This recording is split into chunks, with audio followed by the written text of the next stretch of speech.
देश में one nation one education board, one nation one syllabus, one nation one curriculum लागू करने की मांग वाली पीआईएल पे कोर्ट में सुनवाई हुई है। हमने ये मांग किया है कि राइट टू एजुकेशन एक्ट को बदल के राइट टू इक्वल एजुकेशन बनाया जाए और पूरे देश में सिलेबस कॉमन किया जाए।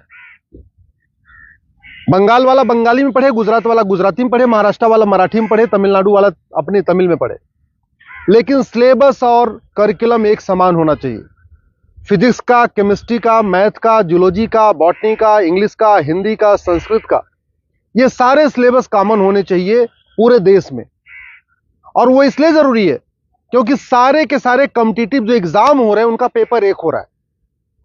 इंजीनियरिंग का एक ही एग्जाम होता है पूरे देश के लिए, मेडिकल का एक ही एंट्रेंस एग्जामिनेशन होता है पूरे देश के लिए, एनडीए का एक ही एग्जाम होता है पूरे देश के लिए।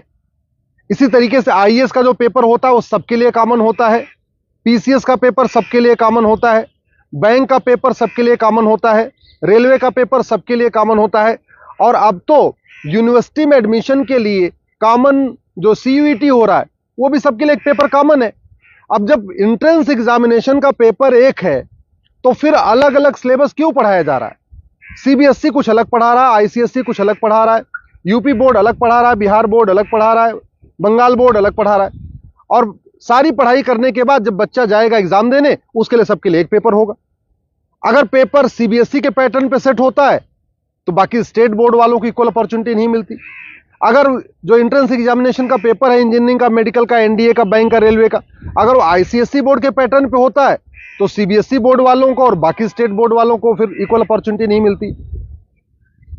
राइट टू एजुकेशन हमारा फंडामेंटल राइट है, इसलिए हमने कोर्ट से ये कहा है कि आप केंद्र सरकार को निर्देश दीजिए, एनसीईआरटी को कहिए एक कॉमन सिलेबस, कॉमन करिकुलम तैयार करे। आज की डेट में जो नवोदय स्कूल है वो पूरे देश में उसका सिलेबस कॉमन है, जो आपका केंद्रीय विद्यालय है उसका सिलेबस भी कॉमन है। और अगर आप बाहर देखिए, अमेरिका में यूनिफॉर्म एजुकेशन है, चाइना में यूनिफॉर्म एजुकेशन है, फ्रांस में यूनिफॉर्म एजुकेशन है, जापान में यूनिफॉर्म एजुकेशन है, सिंगापुर में यूनिफॉर्म एजुकेशन है, रसिया में यूनिफॉर्म एजुकेशन है, दुनिया के कई देशों में यूनिफॉर्म एजुकेशन होता है, यानी सिलेबस करिकुलम सबका कॉमन होता है। हमारे देश में सिलेबस अलग अलग चल रहे हैं, करिकुलम अलग अलग चल रहे हैं। इसके कारण बच्चा कितना भी अच्छा हो पढ़ने में, बिना कोचिंग के वो इंजीनियरिंग क्वालिफाई नहीं कर पाता, क्योंकि वो यूपी बोर्ड का बच्चा कितना भी अच्छा हो एक्सपर्ट पढ़ने में, लेकिन पेपर जो सेट हुआ वो तो सीबीएसई के पैटर्न पे हुआ, तो फिर वो क्वालिफाई नहीं कर पाता। अल्टीमेटली उसको कोचिंग करना पड़ता है। और मैंने ये भी कोर्ट को कहा है कि ये कोचिंग माफियाओं के दबाव में ही वन नेशन वन एजुकेशन लागू नहीं हो रहा है। कोचिंग माफिया इतने पावरफुल है, इनका लगभग 5 लाख करोड़ रुपए का कोचिंग का बिजनेस है हर साल का। अगर वन नेशन वन सिलेबस हो जाएगा, कॉमन सिलेबस, कॉमन करिकुलम हो जाएगा और जो पढ़ाया जाएगा यही पूछा जाएगा, तो लोग कोचिंग नहीं करेंगे। जो मेहनती बच्चे होंगे वो अपनी पढ़ाई करेंगे और उसके बाद एंट्रेंस क्वालिफाई कर लेंगे।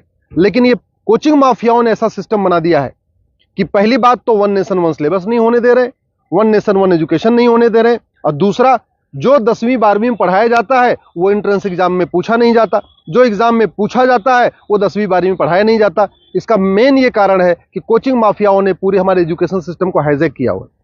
और दूसरी बात ये भी है, जो बुक माफिया हैं, पब्लिशर हैं, ये नहीं चाहते कॉमन सिलेबस कॉमन करिकुलम हो, क्योंकि अगर कॉमन सिलेबस कॉमन करिकुलम हो जाएगा और सिलेबस कांस्टेंट रहेगा, 2 साल 3 साल 4 साल तक वही रहेगा, तो फिर जो पब्लिशर है इनकी किताब कोई नहीं खरीदेगा, लोग एनसीईआरटी किताब खरीद लेंगे। जो एनसीईआरटी छापेगा अगर वही लोग किताब में स्कूल में चलाएंगे तो एनसीईआरटी किताब 100 रुपए की मिलती है, प्राइवेट पब्लिशर उसको 500-1000 रुपए की बेचते हैं। तो बुक माफिया नहीं चाहते कि कॉमन सिलेबस कॉमन करिकुलम हो, एनसीईआरटी किताब हर जगह लागू हो। कोचिंग माफिया नहीं चाहते यूनिफॉर्म सिलेबस हो, यूनिफॉर्म करिकुलम हो, वन नेशन वन सिलेबस हो। और स्कूल माफिया नहीं चाहते कि one nation one education board हो। सीबीएसई बोर्ड वाले चाहते हैं कि उनका सीबीएसई बोर्ड अलग से चलता रहे, जिससे उनकी दुकान चलती रहे। आईसीएसई बोर्ड वाले चाहते हैं कि उनकी दुकान अलग से चलती रहे। तो इसलिए ना सीबीएसई बोर्ड वाले चाहते हैं one nation one syllabus, one nation one education board हो, ना आईसीएसई बोर्ड वाले चाहते हैं। और इसका नतीजा ये हो रहा है कि आम जनता, आम बच्चा पिस रहा है इस पूरे माफिया राज में। इसलिए मैं कोर्ट से निवेदन किया है। कोर्ट ने केंद्र सरकार के शिक्षा मंत्रालय को और कानून मंत्रालय को 4 हफ्ते के अंदर जवाब दाखिल करने के लिए कहा है। एनसीईआरटी, सीबीएसई बोर्ड और आईसीएसई बोर्ड को बोला है 4 हफ्ते के अंदर जवाब दाखिल करिए। दिल्ली सरकार को भी बोला है कि आप भी अपना स्टैंड क्लियर करिए, आप क्या चाहते हैं, आप one nation one syllabus, one nation one curriculum चाहते हैं या नहीं चाहते, आप one nation one education board चाहते नहीं चाहते। और 4 हफ्ते के बाद जवाब आ जाएगा, फिर 11 दिसंबर को इसकी अगली सुनवाई होगी। मैं आप लोगों से निवेदन करता हूं, इस वीडियो को जन जन पहुंचाइए, इस वीडियो को घर घर पहुंचाइए। कॉमन सिलेबस होगा, कॉमन करिकुलम होगा तो सबको इक्वल अपॉर्चुनिटी मिलेगी। यूनिफॉर्म एजुकेशन से सबसे बड़ा फायदा होगा, जातिवाद खत्म होगा, क्लासेस खत्म होगी, भाषावाद खत्म होगा, क्षेत्रवाद भी खत्म होगा और जिहाद और मजहबी उन्माद भी खत्म होगा। यूनिफॉर्म सिलेबस होगा, मंत्री और संतरी के बच्चे की एक किताब होगी। यूनिफॉर्म सिलेबस का मतलब ये हुआ कि शिक्षक का बेटा और शिक्षा मंत्री का बेटा एक ही किताब पढ़ेगा। यूनिफॉर्म सिलेबस का मतलब क्लर्क का बेटा और कमिश्नर का बेटे की किताब एक होगी। यूनिफॉर्म सिलेबस का मतलब मजदूर के बेटे की किताब और मालिक के बेटे की किताब एक होगी।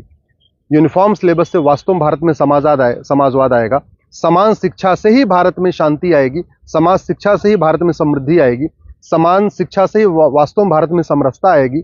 इसलिए मैं आपसे निवेदन करता हूं, समान शिक्षा की मांग करिए। समान नागरिक संहिता से 100 गुना ज्यादा जरूरी है समान शिक्षा। ये जो देश में आप देख रहे हैं ना, आतंकवादियों के समर्थन में रैली निकलती है, जिहादियों के पक्ष में लोग खड़े हो जाते हैं, युद्ध हो रहा है इजराइल में और रैली निकल रही है आतंकवादियों के समर्थन में भारत में। ये क्यों? क्योंकि यहाँ मैकाले शिक्षा चल रहा है, मदरसा शिक्षा चल रहा है और मिशनरी शिक्षा चल रहा है। ये मैकाले शिक्षा खत्म होनी चाहिए, मिशनरी शिक्षा खत्म होनी चाहिए, मदरसा शिक्षा खत्म होनी चाहिए, सीबीएसई आईसीएसई बोर्ड खत्म होना चाहिए। केवल एक देश एक शिक्षा बोर्ड यानी भारतीय शिक्षा बोर्ड होना चाहिए और वन नेशन वन सिलेबस यानी पूरे देश का सिलेबस एक समान होना चाहिए। उसी से भारत में शांति होगी और समृद्धि होगी।